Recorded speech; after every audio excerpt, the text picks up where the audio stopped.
desde que se iniciou no ano passado, né? Em setembro de 2019, nós começamos nosso primeiro culto público, e hoje o culto é 80 ou 81. E é o primeiro culto que eu não estou lá. Então, de maneira muito especial, deixei os irmãos lá avisados, tudo preparado. Espero que quando eu volte ainda haja igreja. Mas assim, porque é do Senhor Jesus a igreja. Bom, irmãos, Gênesis, capítulo 45. Os irmãos podem ficar assentados mesmo. Gênesis 45. De fato, muitos semblantes novos, feliz por rever os antigos e feliz por conhecer também os novos. Então, a igreja se encontra na série de mensagens, e Deus quis uma família, e esse é o texto e o tema de hoje. Diz o seguinte, Gênesis 45, 24. Depois, despedindo-se dos seus irmãos, e ao partirem, disse-lhes, não briguem pelo caminho. Bom, irmãos,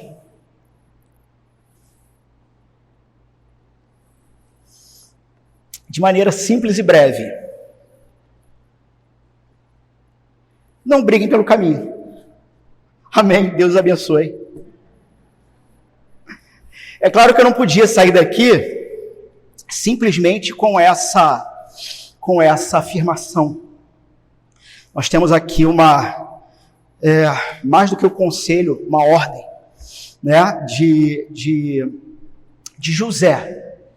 Então, para quem não leu talvez todo o contexto, nós temos aqui um momento em que José está falando com seus irmãos, diante de uma situação e coroando o final de uma grande história. Eu não sei quantos aqui já leram a história de José, mas vale a pena, vale muito, muito a pena. É uma boa leitura com bastante calma e atento a detalhes. Porque é muito significativo esse trecho terminar dessa maneira, entendendo que, a partir do capítulo 46, um personagem que já foi muito bem apresentado anteriormente, que é Jacó, volta à cena. Então nós temos a partir do capítulo 37 até esse 45, um grande personagem principal, José. E dentre tantas coisas que a gente poderia tirar dessa história, não tenho dúvidas que essa história de José, nós poderíamos ficar talvez aí uns 4 ou 6 meses só nessa história de José, só talvez de 3 em 3 ou 4 em 4 versos. Mas há um grande tema dentro dessa história, que é o tema familiar. A questão é que eu não poderia sair daqui simplesmente, tendo lido esse verso, dizer para vocês, não briguem pelo caminho. Porque, bom, isso até os não cristãos sabem que não devem fazer. A grande questão que a gente tem que se perguntar é o seguinte, por que não brigar? Ou, dentro do contexto da história de José, como é possível um homem, já com seus 39 para 40 anos, tendo passado por tudo que ele passou, no final desse trecho, dessa história, onde ele ainda é o personagem principal, como eu disse, a partir do capítulo 46, Jacó e a família vai ser reunida, então, em diante, né, você vai ter uma sequência para caminhar para isso. Então, José já não vai ser mais o querido da história, o grande personagem, mas como que eu posso chegar para qualquer um de vocês e dizer o seguinte, meu irmão, minha irmã, olha só, em casa, não brigue. Bom, isso é óbvio. Isso é óbvio que isso não deve acontecer. Irmãos, na igreja, e entendendo que a igreja do Senhor se trata da família do Senhor Jesus, onde temos todos um único Pai, ou seja, e Deus quis uma família, né? Nós. E eu simplesmente dizer para vocês, irmãos, não briguem. Vamos ser honestos. Vocês podem seguir meu conselho durante um período, mas vai chegar uma hora em que algo dentro de você vai falar de maneira muito mais forte. Se você não tiver um grande motivo para não brigar pelo caminho, para não entrar em contenda, para não disseminar a contenda, se você não tiver de fato um grande motivo, o que você vai vir a se tornar é simplesmente alguém que cumpre regra. Só que a fé cristã não se trata de uma fé exclusivamente de regras. A fé cristã se trata de regras que são estabelecidas pelo próprio Deus e que é dito que é necessário cumprir essas regras para estar de acordo com a vontade de um Deus santo, mas a própria Bíblia diz o seguinte: vocês não conseguem cumprir. Vocês não conseguem cumprir. E mais, vocês vão ser cobrados por isso. Mas como assim nós vamos ser cobrados por isso? Sim, porque originalmente, quando nós fomos criados lá no Éden, nós tínhamos todas as possibilidades de cumprir. A partir então da queda, a partir de Gênesis 3, o que acontece é que todo ser humano é responsável diante de Deus por ter o prazer de descumprir a lei dele. Consegue compreender o que eu estou dizendo? O ser humano tem o prazer de descumprir a lei de Deus. E assim como essa regra, ou essa ordem, não briguem, tantas outras, elas vão ecoar no texto bíblico, mas sempre a partir de um pressuposto. Olha, o cristão ele precisa ser assim e viver assim, porque esta é a santa vontade de Deus. Mas tem um problemaço. Vocês não vão cumprir. Vocês não vão conseguir cumprir. É necessário que haja algo anterior a você, que diga, a partir disto, você tem condições para buscar o cumprimento. E mesmo que não consiga cumprir, todos os seus pecados estão perdoados.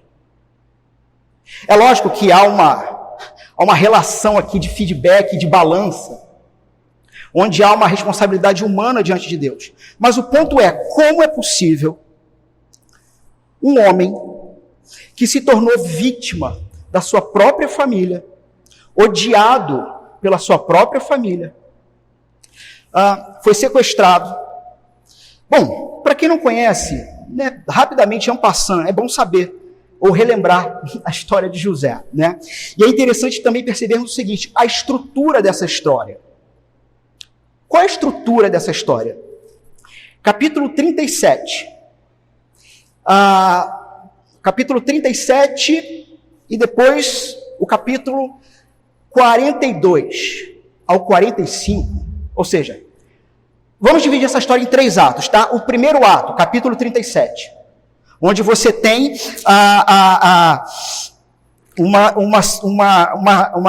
um cenário de ruptura. O primeiro ato e o terceiro ato têm relação com família. O ato do meio, que é o capítulo 39 ao 41, tem relação com outra coisa, ou com uma outra situação. Então, é muito claro que todo o arco de José tem uma relação familiar envolvida, onde se inicia com uma ruptura familiar, fecha com uma reconciliação familiar, há uma história no meio, e a gente tem que lembrar, inclusive, o contexto. Qual é o contexto? Abraão gerou Isaac, que gerou Esaú e Jacó. Jacó teve seu nome mudado por Deus para Israel. E aí Jacó vai ter os seus 12 filhos. Lá em Abraão, Deus prometeu uma grande nação a partir de Abraão. É claro que a gente tem que lembrar que Abraão faz parte da linhagem, da semente, da promessa de Deus, que vai remeter lá a Sete, aquele filho que substituiu Abel. Lembram-se dele? Então, promessa essa que foi feita para a mulher no capítulo 3 de Gênesis. Vai vir um de uma linhagem específica que vai resolver o problema da humanidade, que vai reconciliar Deus com a humanidade uns com os outros novamente, vai reconciliar o ser humano com a criação, porque a gente vive em guerra com a própria criação, depois da queda. E Deus vai fazer isso, não somente separando um povo para si, mas desse povo tirando o rebento. Tirando a grande e preciosa semente, a semente dourada, a semente perfeita. Que sim, já sabemos, ou para quem não sabe, essa semente perfeita vai culminar lá em Jesus Cristo, lá no Novo Testamento. Então você tem, a partir do capítulo 37, o seguinte, se quiserem acompanhar, verso 1. Jacó habitava na terra das peregrinações de seu pai, na terra de Canaã. Estas são as gerações de Jacó. Até aqui, todo mundo leu? E olha o que vem na sequência. Aos 17 anos de idade, José. Quando a gente pensa que a história vai se concentrar em Jacó, e aí vai falar sobre as gerações de Jacó, aos 17 anos de idade, José.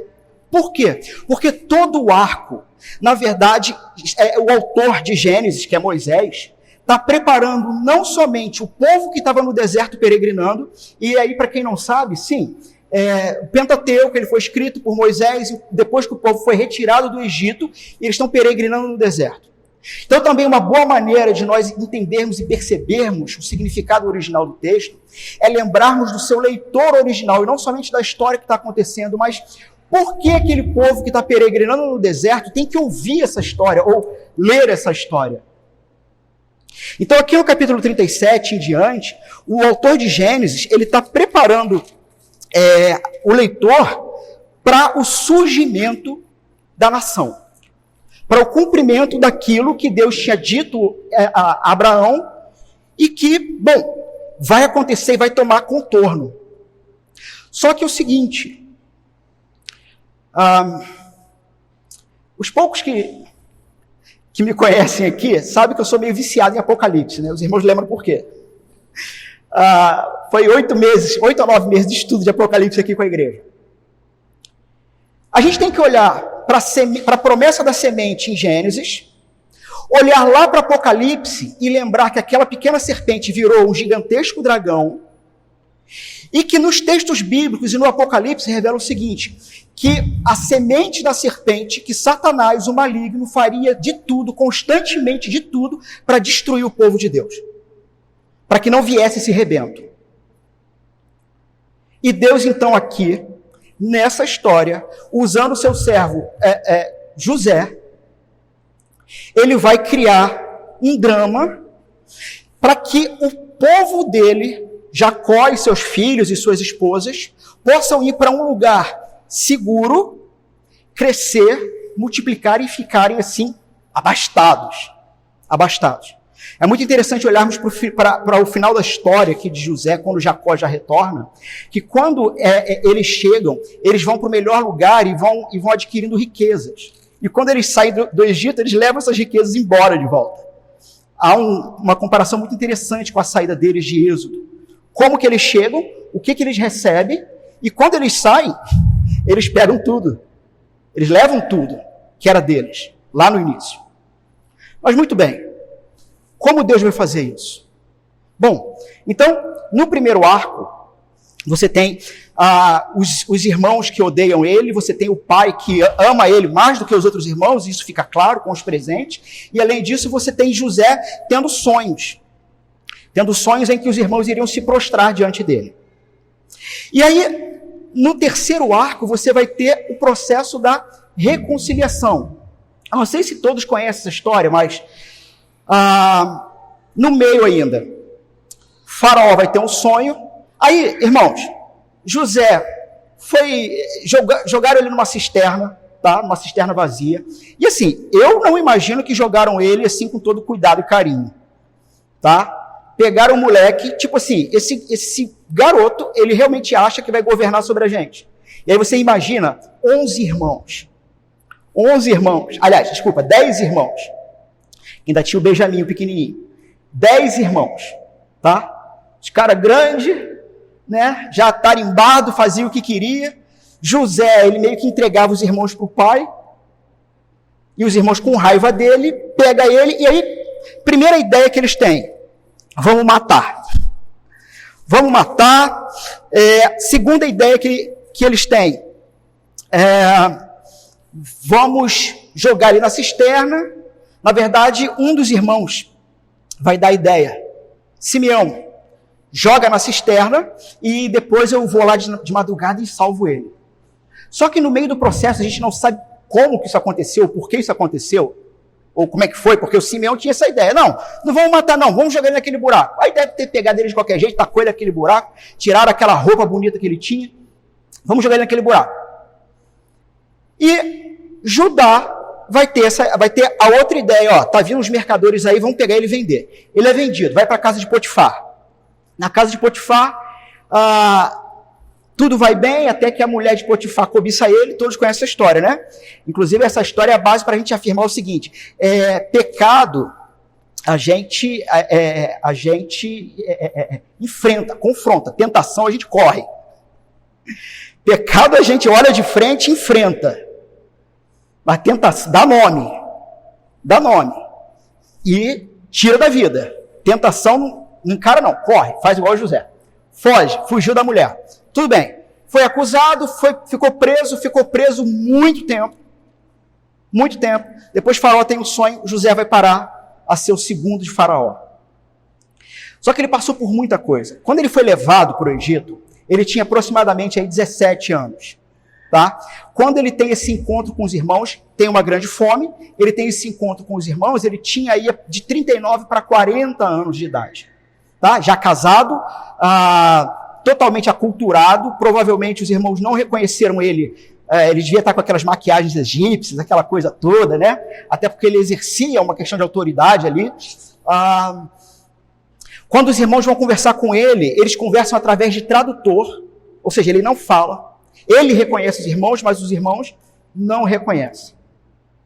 E diante de todo um drama que acontece nesse terceiro arco de reconciliação, ele vai devolver o dinheiro que eles deram, que eles tentaram comprar o trigo, ele devolve o dinheiro, aí diz para eles o seguinte, vocês têm um irmão mais novo, não tem? Tem. Então, eu quero ver ele aqui, só que eu vou segurar um de vocês aqui. Aí José prende um dos irmãos lá, e aí eles voltam, e aí Jacó já fica desesperado, já perdi um filho, agora outro, vocês querem levar mais outro, enfim. Eles devem ter demorado aproximadamente 1 ano, ou seja, o irmão que ficou preso com José, ficou aproximadamente 1 ano preso. Tá? Aí, fome, grande fome, eles precisam retornar, e eles vão falar para Jacó, se a gente não voltar com Benjamim, não vai dar certo. Não vai dar certo. Ele vai mandar matar, alguma coisa errada vai acontecer. E a partir daí, nesse trecho, você tem um outro personagem que começa a ganhar também predominância. Você tem um outro personagem que começa a ganhar liderança na história. Que personagem é esse? Judá. Entendendo que Judá não era o irmão mais velho. Judá era o quarto dos irmãos. Só que Judá, esse mesmo que nós falamos, Jesus Cristo, leão da tribo de Judá, esse Judá, no arco, ele começa a ganhar uma predominância de liderança, se colocando à frente dos irmãos, falando com o pai, dando a palavra para o pai, que ia cumprir o que era necessário, que era trazer, na verdade, todos os irmãos de volta, não só Benjamim, mas trazer todos. E, inclusive, se oferecendo, dizendo o seguinte, se ele não voltar, você pode até matar meus filhos. E quando chega lá, quando eles voltam, e aí tem um outro encontro com José, eles jantam e coisa e tal, José arma uma outra situação para Benjamim ficar. E Judá, então, ele vai novamente tomando a liderança, ele vai se oferecer para ficar no lugar do irmão amado pelo pai, por causa da promessa que ele fez para o pai dele. Então você tem esse personagem, Judá. Irmãos, embora haja uma tentação muito grande da gente fazer essa conexão de Jesus Cristo, do Evangelho com Judá, e seria completamente lícito. O grande personagem dessa história é José. É José. A questão é a seguinte: como, então, é possível que diante disso tudo, ao final da história, acabou a história, eles se reconciliaram, eles choraram muito, se abraçaram. A gente lê aqui no verso...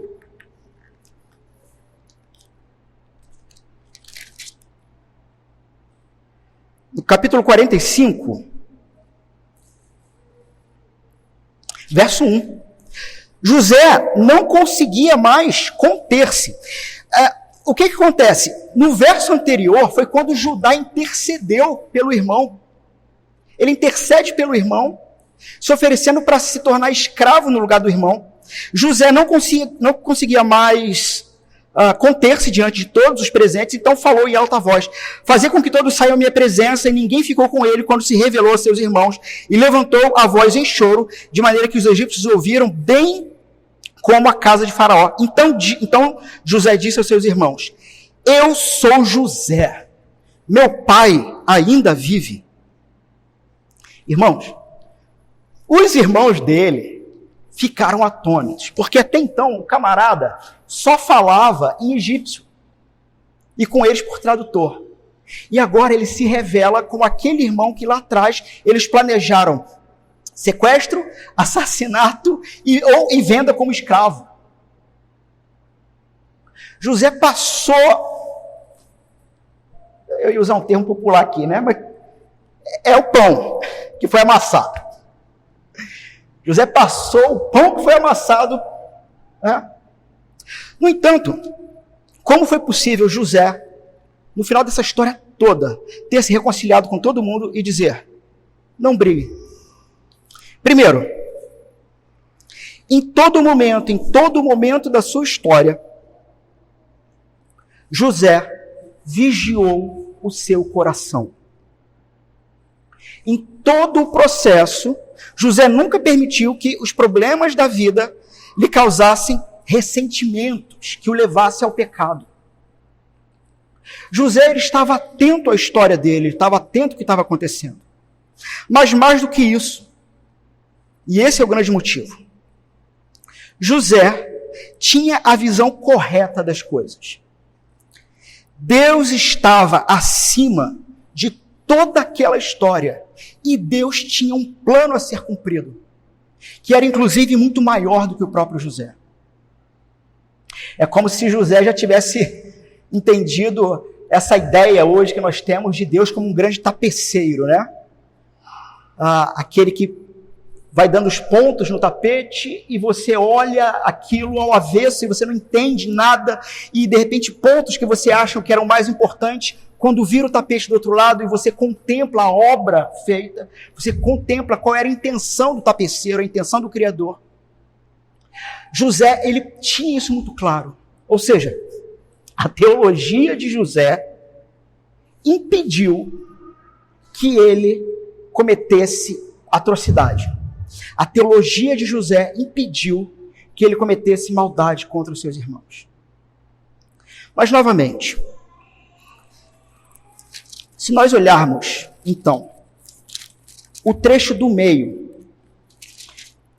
que eu falei com os irmãos, do capítulo 39 em diante, nós vamos perceber o tempo todo José se referindo a Deus, se referindo ao Senhor.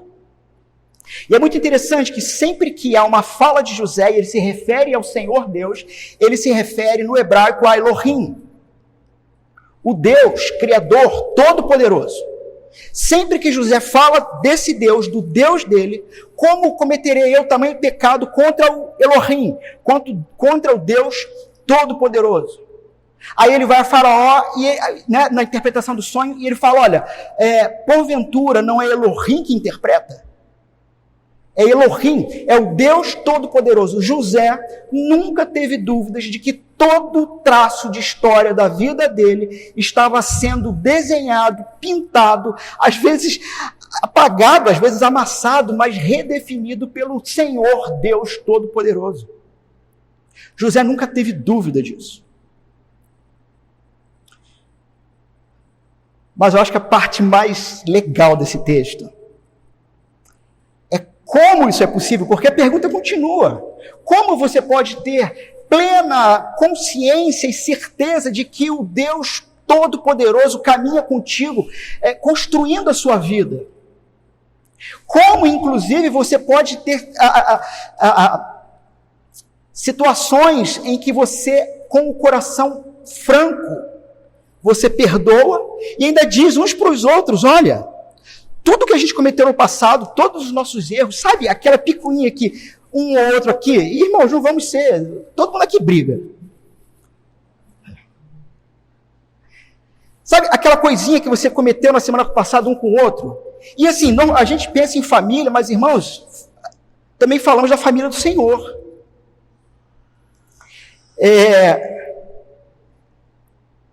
Como que você pode virar assim, um para o outro e dizer, não brigue pelo caminho, se reconcilie?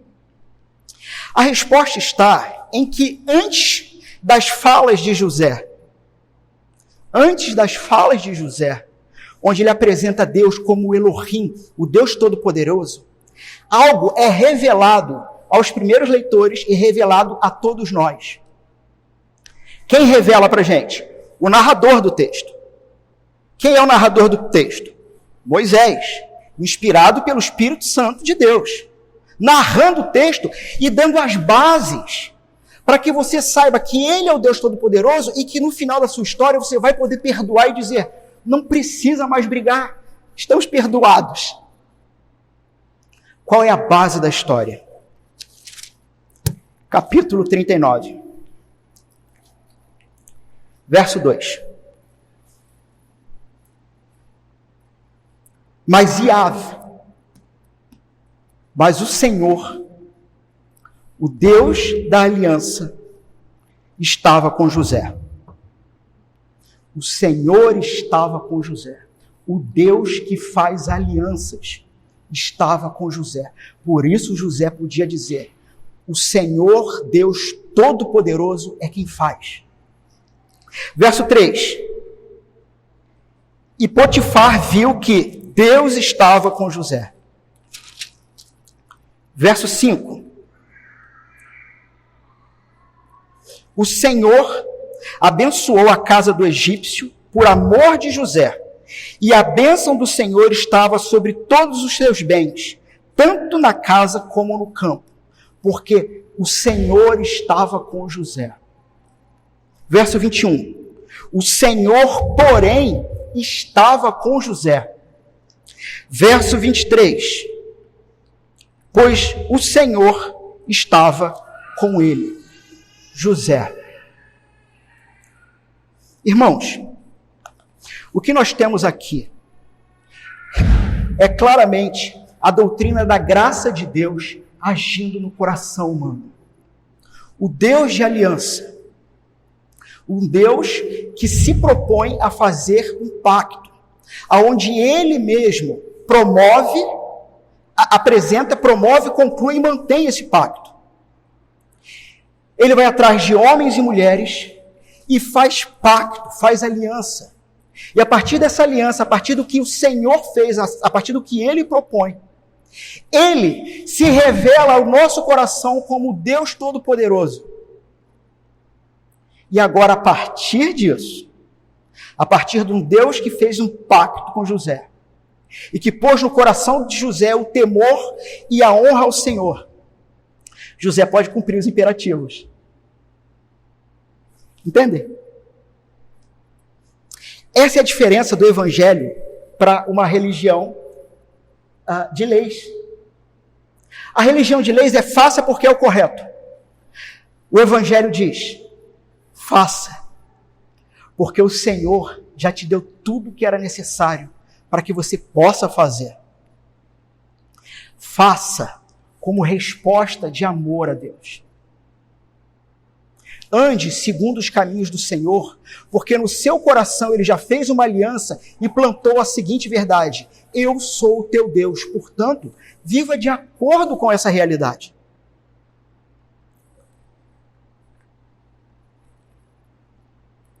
Uma vez, num estudo bíblico, alguém comentando sobre Moisés, sobre Noé comigo.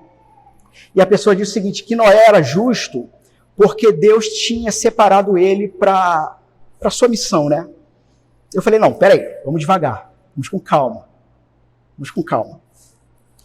Todo ser humano tem sua responsabilidade diante de Deus. E Noé tinha sua responsabilidade diante de Deus. A questão é que Noé era justo. Como todo cristão agora em Cristo é feito justo. Noé era justo pelo seguinte: Deus elegeu Noé. E Noé amou isso. Construiu uma vida de resposta, de amor a Deus. Deus elegeu você. E aqui eu estou falando para aqueles que creem no Evangelho do Senhor Jesus Cristo. Se você não crê no Evangelho do Senhor Jesus Cristo, eu não sei se Deus te elegeu. Se você crê que Jesus Cristo é o Filho de Deus, que nasceu de uma virgem, viveu 33 anos sem cometer pecados, morreu e ressuscitou, e esse ponto da ressurreição é importante. Porque essa é uma das grandes diferenças de qualquer sacrifício do Antigo Testamento. Porque no Antigo Testamento nada ressuscitou. Só o sacrifício de Jesus venceu a morte. Se você entende essa história, crê nessa história e ama essa história, há uma probabilidade muito grande de você ser crente. Muito grande. Se você for crente, é necessário então que no teu coração isso fique muito claro. Deus me chamou para si, me colocando na santa família dele. E eu amei isso.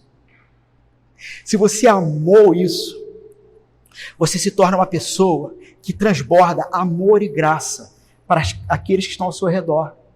Sejam pessoas que te façam mal ou não. Sabe por quê? Porque Deus te colocou na família dele e você amou isso. A grande pergunta é se a vida que você vem construindo a partir do Evangelho é de fato uma vida de resposta de amor, ou apenas uma vida construída para que as pessoas à sua volta digam, vejam, lá vai um bom crente. Se essa é a sua realidade, você tem que se arrepender. Porque a gente é muito acostumado a pensar em arrependimento somente de pecados crassos e feios.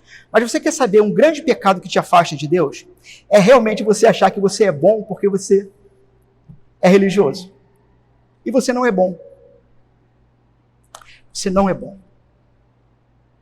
Mas o Senhor Jesus, que cumpriu tudo o que era necessário, ele agora, assim como José falou para os seus irmãos, falou para a sua família, Jesus pode dizer para cada um de nós e para vocês, não briguem pelo caminho. Não precisa. Por quê?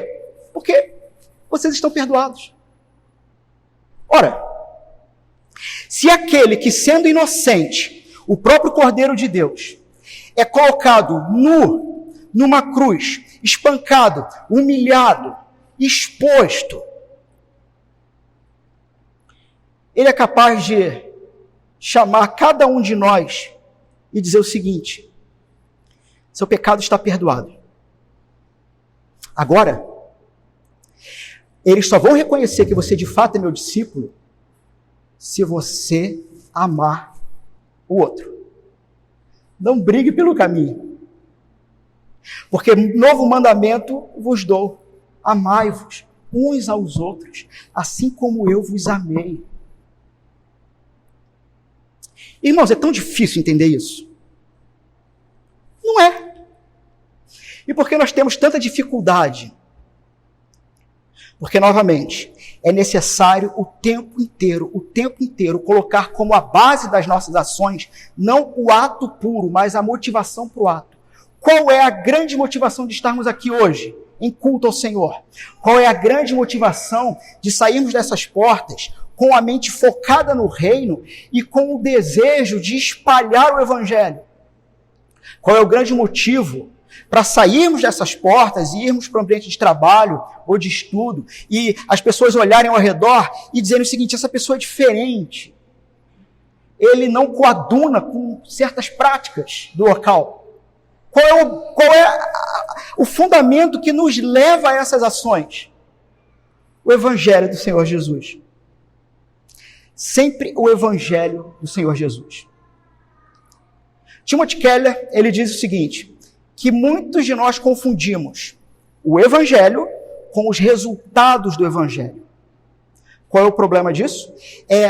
Tendo esquecido que o Evangelho, que é o poder de Deus e não os resultados, uma vez ouvimos o Evangelho, somos colocados para dentro da família de Deus, do reino de Deus, e acabamos deixando o Evangelho aos poucos, num canto, e vamos nos concentrando em afazeres e ações, esquecendo o que nos colocou para dentro, sabe? Esquecendo o que nos deu condições de caminharmos nas boas obras que o próprio Deus preparou. E percebem isso, até as boas obras não são nossas.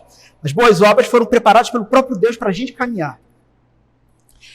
Deixamos o Evangelho, então, de lado e vamos construindo, e chegamos ao ponto de confundir uma coisa com a outra quando a gente diz assim: pastor, eu estou meio em crise espiritual. Vamos fazer um retiro? Você já falou um negócio desse? Eu já. E retiro é muito bom, tá? Para quem nunca participou, é muito legal. Onde está o problema? Onde está o problema? O problema se encontra em você confiar em que um período de retiro espiritual vai reavivar sua fé, e não o poder de Deus que transforma todo aquele que crê. Quando você relembrar do Evangelho, quando você relembrar como o seu pecado foi perdoado, aí o retiro vai ter até outro sabor, vai ter outro tom. Essa é a grande pergunta que nós temos que fazer o tempo inteiro. Porque em determinados momentos da vida eu preciso receber às vezes o dano, sabe? Para evitar o mal maior, recebe o dano. Sabe? Não leva para frente, segura. Procura o seu irmão, reconcilie, não brigue. Por quê? Porque, irmão, quando tu bota Jesus como o grande motivo para tudo, não tem argumento. Sabe, do tipo, não, eu não vou fazer tal coisa porque vai ser humilhante para mim. Mas peraí. Jesus foi espancado e colocado nu numa cruz. Você é melhor do que ele? Não, então não tem argumento. E mais, a Bíblia diz que tem que perdoar, então vai lá e perdoa. Pronto. Acabou. Mas vocês entenderam o ponto.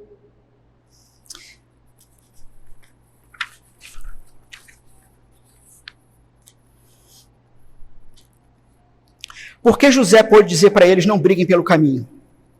No final dessa história familiar. Porque eles já estavam arrependidos. José já os havia perdoado. Acabou. Está feito. Está consumado. Você não precisa viver mais como você vivia antes. Você não precisa viver mais como aqueles que não foram perdoados e não conhecem um relacionamento de um Deus de amor. Você não precisa. Está feito. Viva agora uma vida construída a partir do amor. Não briguem pelo caminho. Qual era o caminho para a gente caminhar para fechar?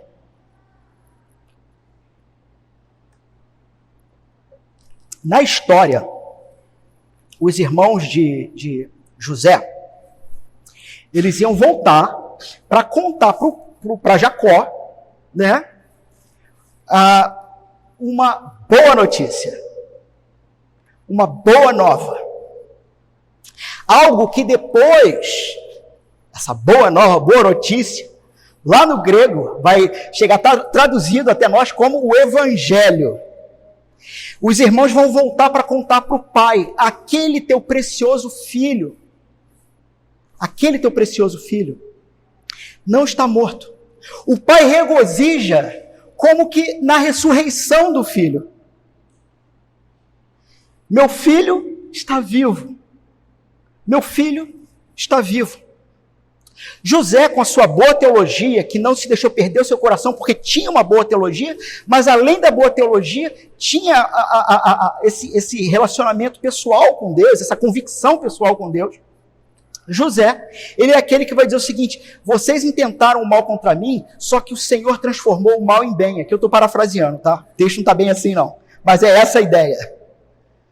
Deus transformou o mal em bem porque é Ele que está em controle de todas as coisas. E diante de tudo, o que o Senhor fez foi me tirar do meio de vocês, do meio da minha família, do meio da minha terra, me levar para uma terra estrangeira, para que vocês e todos os povos pudessem ser preservados diante da fome.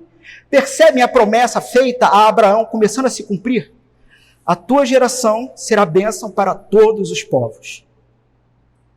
Todos os povos. Se eles tinham que agora, diante do perdão, e com o anúncio de que o filho está vivo e de que eles iriam para uma terra boa, serem preservados, eles tinham que voltar e contar para o Jacó, contar para o pai e para os familiares. Uma boa notícia. Como é que a gente pode aplicar isso também para a gente hoje? Irmãos, nós temos uma boa notícia a ser contada. Sabe por que a gente não tem que brigar pelo caminho? Porque a gente tem que estar com o foco na boa notícia. Porque se você estiver lembrando para você o tempo todo a boa notícia, cara, se tu tiver coragem de realmente brigar com alguém, não se reconciliar, lembrando, ou alguém contando para você a boa notícia, meu irmão, realmente precisa de muita oração ou um bom gabinete. Eu brinco lá na plantação que eu vou ter um pastor auxiliar. É um taco de beisebol com arame enrolado, porque tem casos de irmãos que só o auxiliar resolve. Se a boa notícia do Evangelho não comove o seu coração, o que você quer mais? Você precisa se arrepender. Se arrepender não só dos pecados, mas de achar que você é suficiente. E você não é suficiente. Enquanto estivermos focados durante o caminho,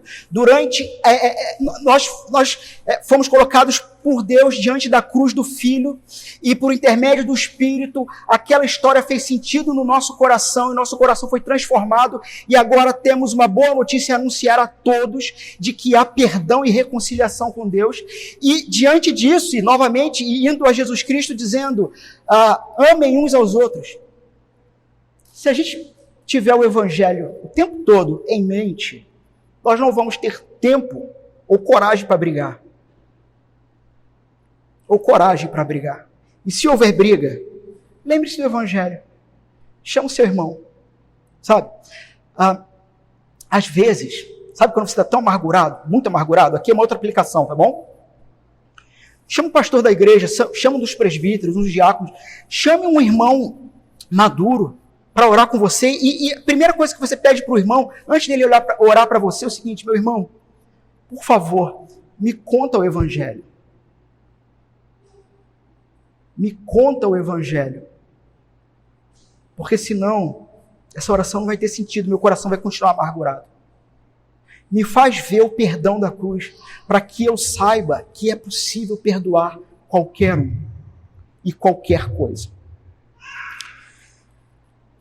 Voltem, tendo encontrado com Jesus na cruz, tendo seus pecados sido perdoados na cruz de Cristo. Voltem pelo caminho, voltem daqui para fora. Nós vamos ter a comunhão do Senhor daqui a pouco. Após tudo isso, volte, vá pelo caminho, sabendo que há uma mensagem de perdão. E que você não está aqui simplesmente recebendo da palavra para se tornar, sei lá, uma biblioteca cerebral, virtual, não sei. Mas que você está sendo alimentado pela palavra para anunciar. E quando, de fato, tivermos esse amor uns pelos outros, como José demonstrou pelos seus irmãos, e como Jesus demonstra por nós, seus irmãos mais novos, quando de fato isso for visível, o mundo olhará para nós e dirá, de fato, estes são discípulos de Jesus. Vamos fechar nossos olhos?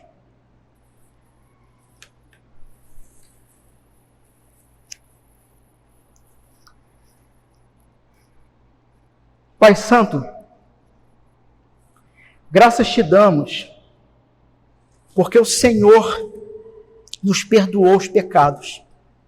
Porque o Senhor proveu a maneira para termos os nossos pecados perdoados.